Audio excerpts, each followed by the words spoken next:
position of a particle moving along x axis is given by। चलिए, कोई एक particle है जो x एक्सिस के अलोंग मूव कर रहा है और उसकी पोजीशन मुझे दे रखी है 7t² माइनस 2t प्लस 5 और मुझसे पूछा है कि find velocity of particle at t equals to 5 second. तो ये तो हम आराम से निकाल सकते हैं, बेसिकली dx बाई dt यही हमारे पास वेलोसिटी होती है। तो इसको डिफरेंशिएट करूंगा तो 7t², 7 तो इंटीग्रेशन डिफरेंशिएशन से बाहर आ जाएगा, 2 आगे आएगा तो क्या आएगा 14t माइनस 2, t का डिफरेंशिएशन 1 और कितने पे पूछा है 5 पे पूछा है तो 14 इंटू 5 इज 70, t की वैल्यू 5 पुट कर दो minus 2, 70 minus 2 which is equals to 68 metre per second. ये हमारे फर्स्ट पार्ट का ए पार्ट का आंसर हुआ और वो कितना निकल के आया 68 मीटर पर सेकेंड। अच्छा, नेक्स्ट जो सवाल हमसे पूछा है वो पूछा है एक्सेलरेशन एट का मतलब इंस्टेंटेनियस, और इंस्टेंटेनियस एक्सेलरेशन का जो फॉर्मूला निकल के आता है वो निकल के आता है इंस्टेंटेनियस एक्सेलरेशन का फॉर्मूला क्या होता है dv बाय dt।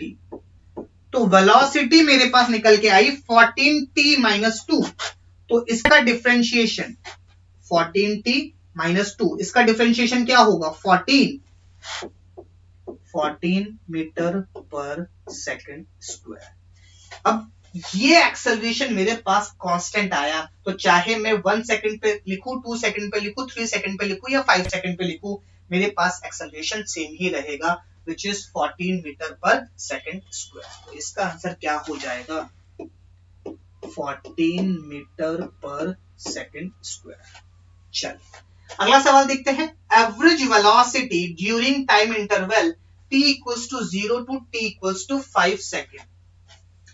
अब एवरेज वेलोसिटी तो मैं निकाल सकता हूं, कैसे निकाल सकता हूं, मेरे पास जो x दे रखा है वो दे रखा है 7t², x is equals to 7t² minus 2t plus 5। Average velocity basically final position या फिर total displacement divided by total time. तो टोटल डिस्प्लेसमेंट के लिए मुझे फाइनल पोजीशन मतलब 5 पे पोजीशन निकालनी पड़ेगी, तो 7 इंटू 5 का स्क्वायर माइनस 2 इंटू 5 प्लस 5, 5 का square 25 and 25 into 7 is 175 minus 10 plus 5, तो ये कितना हो जाएगा 170। अच्छा, x एट 0 पे क्या पोजीशन रहेगी, ये 0 तो ये हो जाएगा 5। तो मेरे पास डिस्प्लेसमेंट कितना आ जाएगा, डिस्प्लेसमेंट मेरे पास आ जाएगा final which is 170 minus initial which is 5, तो आ जाएगा 165 मीटर। और एवरेज वेलोसिटी क्या निकल के आ जाएगी, एवरेज वेलोसिटी होती है total displacement divided by total time. Total displacement आया 165 और टाइम है 5, 5 1 जा 5 3 जा 5 1 जा 5 3 जा, तो एवरेज वेलोसिटी निकल के आएगी 33 मीटर पर सेकेंड। और एट लास्ट हमसे जो सवाल पूछा है वो है एवरेज एक्सेलरेशन, इसका कितना आंसर आया 33 मीटर पर सेकेंड। नेक्स्ट हमसे पूछा है average acceleration during interval t equals to 0 to t equals to 5। तो जो मेरे पास वेलोसिटी निकल के आई वो निकल के आई 14t माइनस 2, वेलोसिटी निकल के आई 14t माइनस 2।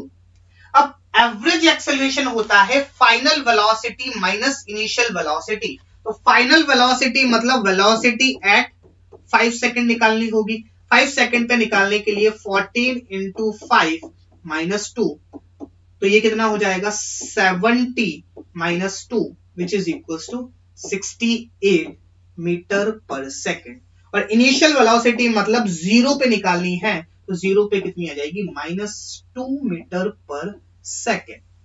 चलिए अब एवरेज एक्सेलरेशन निकालना है। इसका मतलब क्या हुआ कि फाइनल वेलोसिटी कितनी है 68 माइनस इनिशियल वेलोसिटी कितनी है -2, तो यहां पे एक माइनस भी लगेगा, divided by total time which is 5, तो ये कितना हो जाएगा 66 डिवाइडेड बाय 5। इसको आप अगर और सॉल्व करना चाहो तो 5 1 जा 1 इधर जाएगा, 5 3 जा 0.2, सो 13.2 मीटर पर सेकेंड स्क्वायर। तो इस तरीके से आप एवरेज एक्सेलरेशन और इंस्टेंटेनियस एक्सेलरेशन निकाल सकते हो। एवरेज वेलोसिटी और इंस्टेंटेनियस वेलोसिटी तो हमको पहले से ही आता है।